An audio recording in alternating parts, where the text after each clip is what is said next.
நிக்க போதுப்பா உங்க பிள்ளைங்க நாங்க இல்லையா? சம்பாதிக்கிற பிள்ளைங்க பொலிகாலையாட்டம் 3 பேர் இருக்காங்களே. சீ, தப்பான உவமைகளை சொல்லாத. புருஷனையும் மத்தவங்களையும் பொலிகாலையோட ஒப்பிடாத மக்கு. அப்பா எங்க மாமா பணம் தரேன்னாரு. இத்தனை வருஷமா கௌரவமா வாழ்ந்து எதுக்கும் யாருக்கையும் கையேந்து எறியாதவனா இன்னைக்கு சம்மந்தி முன்னால கையேந்த முடியாதுமா. கையேந்த வேண்டியது இல்ல மாமா, எங்க அப்பா கடனா தரேனாரு. ஆமாப்பா கடனா தான். அதான் வீட்டை 2வது அடமான வச்சுக்கிட்டு. ஆமாப்பா 2வதா தான். எதா இருந்தாலும் வேண்டாமா. சம்பந்தி வீட்டுல கொடுக்கல் வாங்கல் வச்சுக்கிறது மரியாதை இல்ல. ஒரு சில நேரங்கள்ல பணம் உறவு ரெண்டும் போயிடும். இன்னும் டைம் இருந்தா வேற யோசனை ஏதாவது செஞ்சிருக்கலாம் மாமா. கல்யாண தேதி வேற நெருங்கி வந்துடுச்சு. அடமானம் வச்சு பணம் வாங்குறதா இப்ப நமக்கு நல்லது. கொஞ்சம் யோசிச்சு பாருங்க மாமா. நீயும் அடமானம் வைக்கலான்னு சொல்றியாமா? எப்படி இருந்தாலும் நான் கொஞ்சம் யோசிச்சுட்டு சொல்றேன். எனக்கு ஒரு 2 நாள் டைம் கொடுங்க. சரிங்கப்பா, நீ வாடி.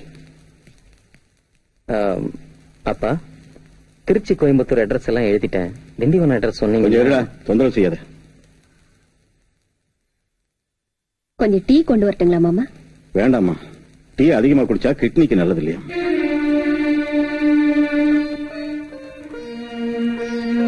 என்னாச்சு, உங்களுக்கு உடம்பு சரியில்லையா?